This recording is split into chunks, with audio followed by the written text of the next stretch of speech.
Girl, no contract told her to promote her hair care.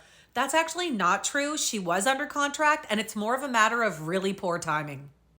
Blake was catching a lot of criticism for promoting her hair care products during the release of It Ends With Us.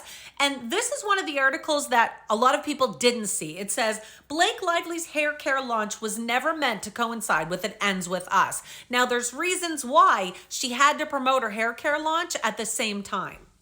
Unfortunately, the smear campaign that was underway to target Blake's reputation picked up on this hair care promotion thing and that people weren't impressed with it and absolutely ran with it. So nobody even saw the articles saying why she was doing it at that time. Her hair care products, Blake Brown, were scheduled to launch in August. That was always the plan. That's what the contract was. And the movie, It Ends With Us, was supposed to premiere for Valentine's Day, so in February.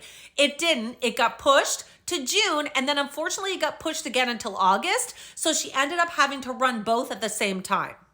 I'm sure this wasn't even an issue though for anyone involved because a lot of times celebrities will do cross promotions of items at the same time.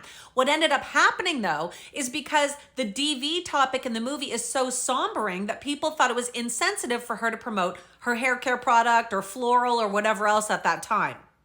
Now, what people didn't realize until Blake Lively's complaint came out is that the whole cast was instructed on how to promote this movie. There was a 2-page document literally instructing them on what to talk about and what not to talk about. There's actually a whole section in this titled What to Avoid, and this is the first thing it says. Focus more on Lily's strength and resilience as opposed to describing the film as a story about DV. Empowerment is not just about standing up to adversity, but also about having the power to overcome within oneself and grow from it and develop agency to shape the future. It went on to say, avoid describing the film as a love story or love triangle. Avoid talking about this film that makes it feel sad or heavy because it's a story of hope. It also added in this to avoid talking about the film being a representative of every woman's story. There are many stories of DV, and this is just one perspective that is inspired by Colleen Hoover's own experiences while growing up. They wanted this to be a big, powerful, inspiring story about breaking free from the past and empowering yourself. They didn't want everyone just focusing on the DV side of this.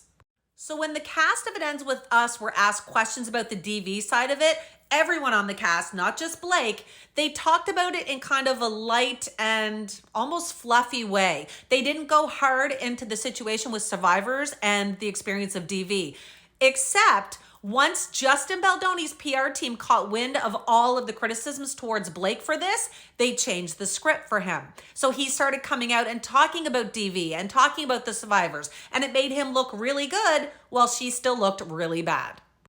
Blake tried to completely ignore the backlash she was receiving from this promotion of the movie, and she kind of just slipped into the shadows afterwards, and we haven't heard much from her. My guess is her legal team was telling her to keep her mouth shut until they could look into exactly what went wrong. But what people are wondering now is if she's going to come out and maybe apologize for how they promoted the video. I know it's not her fault. I know she was under contract and this is what they wanted, but perhaps now she's seeing that it fell kind of tone deaf and it wasn't a good look for anyone involved, that they were just kind of staying light on the DV topic. So whether or not she comes out to apologize, who knows, but I'm definitely covering this story, so make sure you hit follow.